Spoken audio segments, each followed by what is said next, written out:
लाल किला और ठीक उसके साए में एक ऐसा धमाका जिसने पूरे देश को हिला कर रख दिया।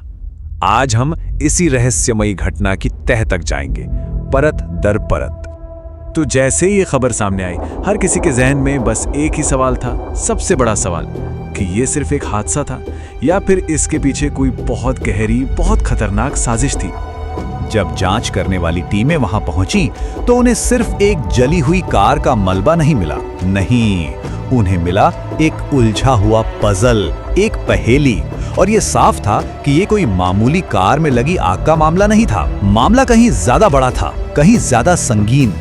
तो चलिए सबसे पहले बात करते हैं उस विस्फोट की, उस रहस्य की। जरा उस सीन को इमेजिन कीजिए। रात के 11:30 बज रहे हैं। एनआईए यानी नेशनल इन्वेस्टिगेशन एजेंसी का हेडक्वार्टर। माहौल में एक अजीब सी खामोशी है, एक टेंशन है और सबकी नजरें बस एक चीज पर टिकी हैं, एक जली हुई Hyundai i20 की तस्वीरों पर। और फिर जांच में एक ऐसा मोड़ आया जिसने सब कुछ बदल कर रख दिया। फोरेंसिक टीम के हाथ लगा पहला, सबसे अहम सुराग। देखिए, फोरेंसिक रिपोर्ट जब आई तो उसने एक बात बिल्कुल साफ कर दी। ये कोई आम धमाका नहीं था। मतलब ये कार का फ्यूल टैंक या सीएनजी किट फटने जैसा मामला नहीं था। धमाके की जो इंटेंसिटी थी वो बहुत बहुत ज्यादा थी। तो सवाल ये है कि फिर ये धमाका हुआ कैसे? जवाब मिला आईईडी से। अब ये आईईडी क्या चीज है? इसका पूरा नाम है इम्प्रोवाइज्ड एक्सप्लोसिव डिवाइस। आसान भाषा में कहें तो एक हाथ से बनाया गया बम। इसे बनाने में अक्सर रोजमर्रा की चीजों का ही इस्तेमाल होता है, लेकिन इसका मकसद सिर्फ एक होता है, ज्यादा से ज्यादा तबाही। और जैसे ही आईईडी का नाम सामने आया, ये तय हो गया कि ये एक साजिश थी। इस बात की पुष्टि की एक फोरेंसिक एक्सपर्ट ने, जब उन्होंने कहा कि मलबे में अमोनियम नाइट्रेट के निशान मिले हैं, तो शक यकीन में बदल गया। यही वो केमिकल है जो आईईडी में इस्तेमाल होता है। और जानते हैं सबसे चिंता की बात क्या है? ये केमिकल खेती में इस्तेमाल होने वाली खाद में भी मिलता है। मतलब इसे हासिल करना आतंकियों के लिए बहुत आसान हो जाता है। तो अब ये साफ था, ये एक प्लान्ड अटैक था। आईईडी की बात तो साफ हो गई, लेकिन अब जांच एक और भी गहरे सवाल की तरफ बढ़ रही थी। क्या ये एक अकेला हमला था या इसके तार किसी बड़े आतंकी गुट से जुड़े थे? और यहीं से कहानी में एक और बड़ा ट्विस्ट आता है। पता चला कि इस धमाके से ठीक एक दिन पहले, सिर्फ 24 घंटे पहले, एजेंसियों ने एक बहुत बड़े आतंकी मॉड्यूल को पकड़ा था। अब सोचिए, क्या ये सिर्फ एक इत्तेफाक हो सकता है? बिल्कुल नहीं। और उस मॉड्यूल से जो बरामद हुआ वो होश उड़ाने वाला था। पूरे 2900 किलो विस्फोटक। जी हाँ, 2900 किलोग्राम। जरा अंदाजा लगाइए कि इससे कितनी बड़ी तबाही मचाई जा सकती थी। और अब देखिए कैसे सारी कड़ियां जुड़ती हैं। एक तरफ धमाके वाली जगह पर क्या मिला? Ammonium nitrate.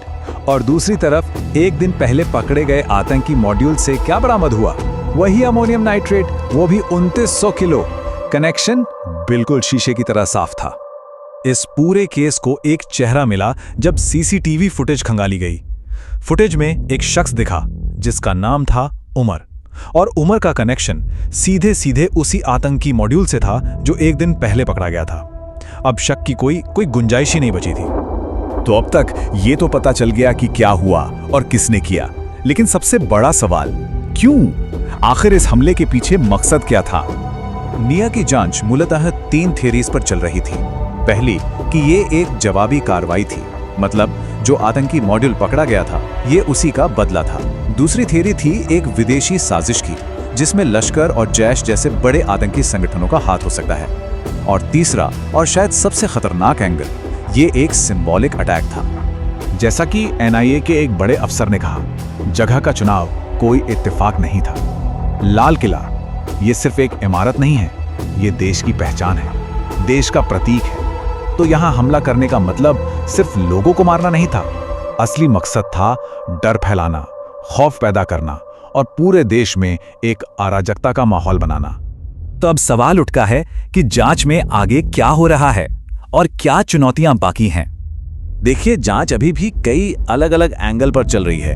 एजेंसियां देश में छिपे स्लीपर सेल्स को ढूंढ रही हैं, विदेशी लिंक को पक्का करने की कोशिश कर रही हैं और यह भी पता लगाने में जुटी हैं कि बम को ब्लास्ट करने के लिए किस तरह के ट्रिगर का इस्तेमाल किया गया था। तो ये साफ है कि ये सिर्फ एक धमाका नहीं था, यह हमारे देश की सुरक्षा पर एक सीधा हमला था, एक चुनौती थी।